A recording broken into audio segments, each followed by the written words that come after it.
Assalamualaikum warahmatullahi wabarakatuh. Salam sejahtera, salam semangat Dr. GJ. Kembali Dr. GJ pada hari ini akan men-share pengalaman beberapa waktu yang lalu bertemu dengan salah seorang sahabat pengusaha yang cukup terkenal, yang menge-share, yang sharing tentang pengalaman-pengalamannya, dan sampai saat ini beliau secara finansial sangat luar biasa, kemampuan ekonominya juga sangat bagus, dan alhamdulillah keluarganya juga baik, cukup mapan. Namun dari pengalaman-pengalaman beliau, saya dapat belajar tentang bagaimana sebetulnya sebuah proses untuk mencapai kesuksesan itu. Saya berpikir pada awalnya bahwa kesuksesan itu semata ditentukan dari hasil kemampuan pendidikan, atau mungkin kombinasi antara pendidikan dengan ekonomi, finansial, atau mungkin dari hal-hal yang lain. Namun kenyataan dari apa yang disaringkan oleh salah seorang teman saya tersebut, itu tidak terjadi. Dan banyak fakta-fakta sudah membuktikan bahwa untuk meraih keberhasilan dan kesuksesan itu ternyata tidak semata-mata dihasilkan dari proses pendidikan saja, atau mungkin dari kemampuan finansial awal saja. Kita melihat kenyataan bahwa banyak orang-orang yang sukses bukanlah orang-orang yang pandai, bukanlah orang-orang yang pintar. Kita boleh membaca, kita boleh melihat lagi dari pengalaman-pengalaman di masa-masa yang lalu. Kita melihat kepada teman-teman kita. Tidak semua memang, tapi rata-rata di tempat kita belajar dengan skala tempat duduk, ada yang di depan, di tengah, dan di belakang. Biasanya orang-orang pintar itu akan selalu memilih duduk atau berada di barisan yang paling depan. Sedangkan orang yang setengah pede, dia akan duduk di tengah.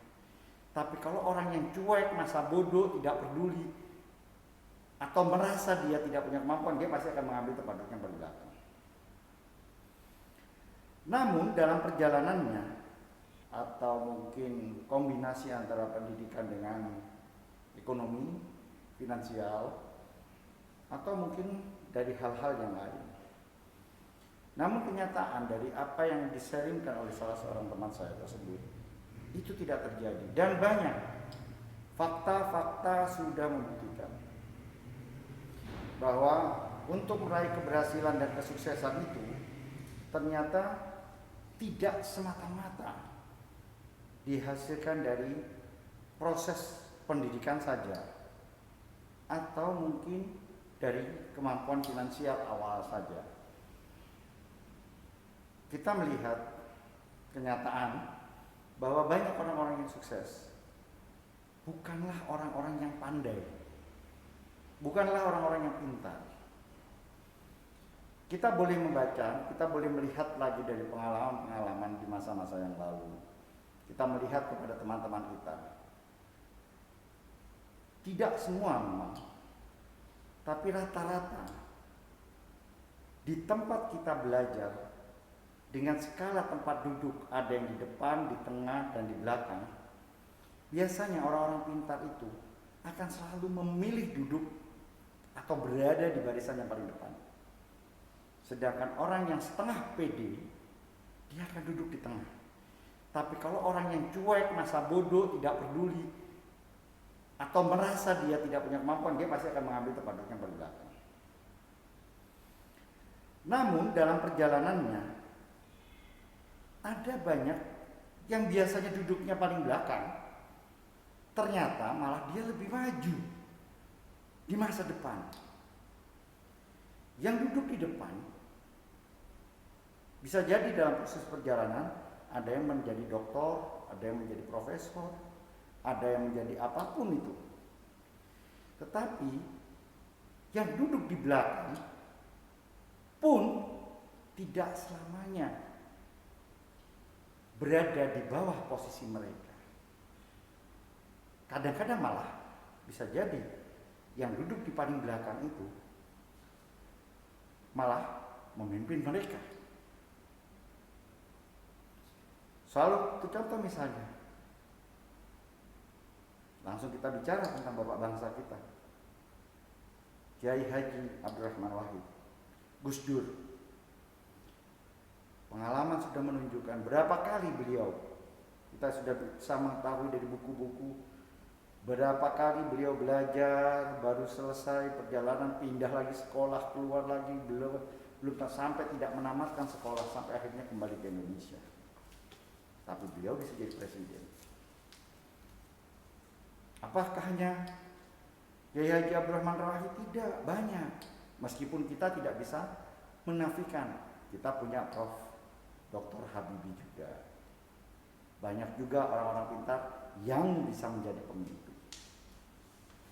Jadi, jika kita bicara mengenai kesuksesan dengan standar sebagai seorang pemimpin, itu tidak memiliki korelasi dengan kepintaran. Sekali lagi mungkin saya garis bawahi, keberhasilan dalam memimpin tidak ada hubungan dan korelasi dengan kemampuan untuk menjadi pemimpin. Mengapa? Karena rata-rata ada beberapa hal yang dilupakan oleh orang-orang yang memiliki kecerdasan atau kepintaran. Yang pertama apa?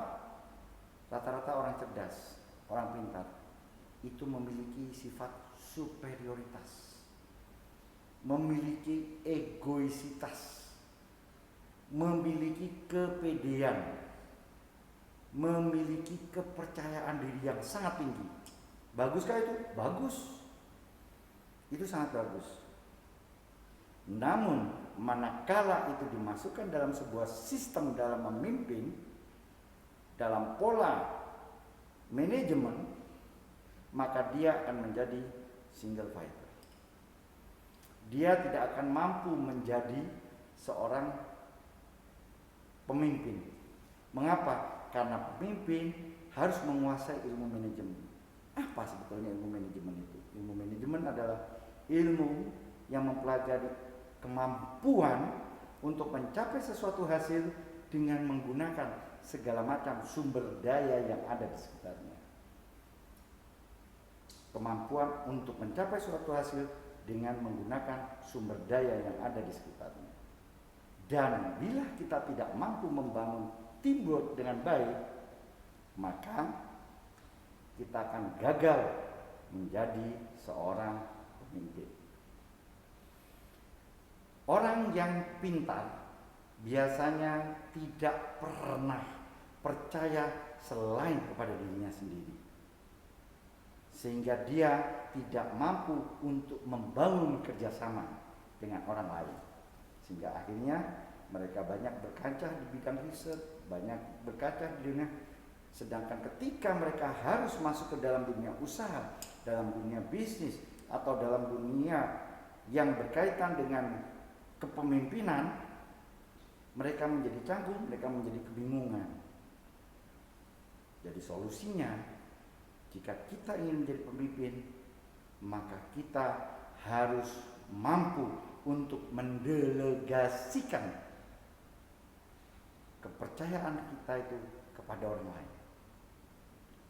Bagaimana caranya supaya kita mampu mendelegasikan itu? Kita harus mampu untuk membangun kepercayaan pada orang tersebut. Caranya, ajari.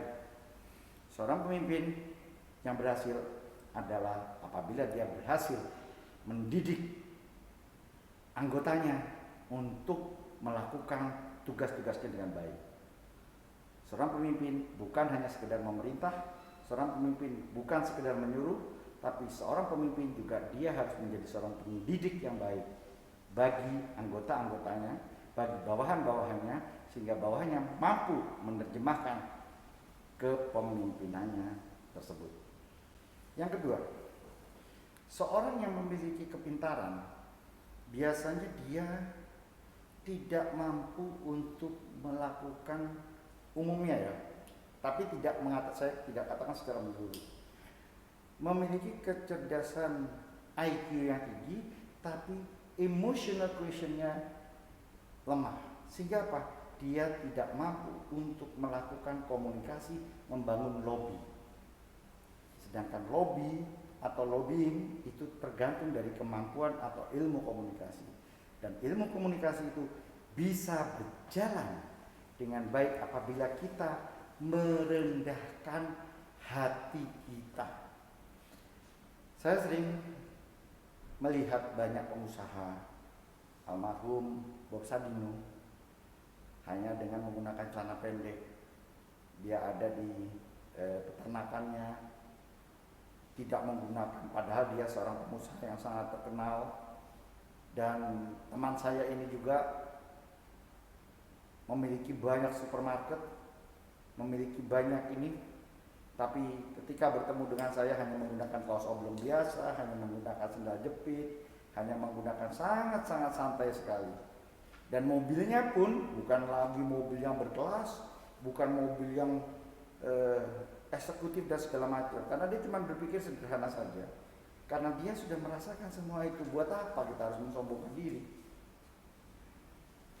Ketika kita bicara mengenai gengsi, ketika kita bicara mengenai popularitas yang mengandalkan kebendaan atau duniawi, maka disitulah kegagalan kita untuk menjadi seorang pemimpin. Karena kita akan menjadikan sarana-sarana yang ada di duniawi sebagai target, tapi bukan sebagai alat. Ketika itu sudah dicapai, ketika itu sudah didapatkan, maka di dalam hatinya muncul rasa sombong, ujub, takabur, rasa membangga-banggakan diri. Dan ketika kita sampai kepada rasa sombong, maka kita tidak akan mampu untuk menjalin network.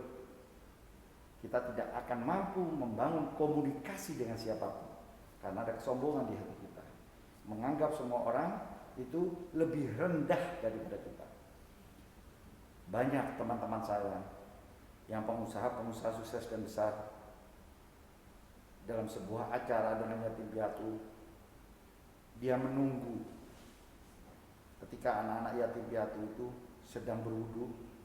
Dia yang menyiapkan sandal-sandalnya, dia yang membagikan makanan bagi anak yatim itu sendiri, dia yang membersihkan lantai masjid atau lantai tempat ibadah yang digunakan. Dia merendahkan dirinya karena dia tahu bahwa tingkat atau derajat tingginya seorang pemimpin adalah kemampuan dia untuk melayani. Pemimpin berbeda dengan pimpinan. Kalau pimpinan bisa diangkat berdasarkan akte, surat perintah atau apapun. Tapi kalau pemimpin, dia memang memiliki karakter melayani. Pemimpin harus memiliki karakter melayani, dan karakter melayani hanya ada pada orang-orang yang rendah hati. Orang-orang rendah hati itu jauh dari sombong, dan rata-rata orang yang pintar, merasa hebat, ada kesombongan dalam hatinya. Hati-hati tentang hal ini. Ini juga peringatan buat saya, bukan buat Anda saja, termasuk juga peringatan buat Dr. JJ agar jangan sok atas apa yang sudah dicapai selama ini. Kemudian untuk yang ketiga, menjadi salah seorang pemimpin, Rata-rata dalam sebuah bisnis, dalam sebuah usaha, dalam sebuah pekerjaan atau apapun, kita terlalu banyak perhitungan. Hitungannya itu untuk orang pintar, itu hitungannya itu detail sekali, sampai jelimet, nggak karu-karuan. Padahal keruwetan dan kerumitan dalam sebuah usaha itu membuat usaha ternyata semakin ruwet dan semakin rumit. Ini kata teman saya yang pengusaha besar. Dia tidak pernah ribet. Dia tidak pernah ribet untuk menghitung sesuatu hal. Karena apa? Dia lebih percaya kepada intuisi.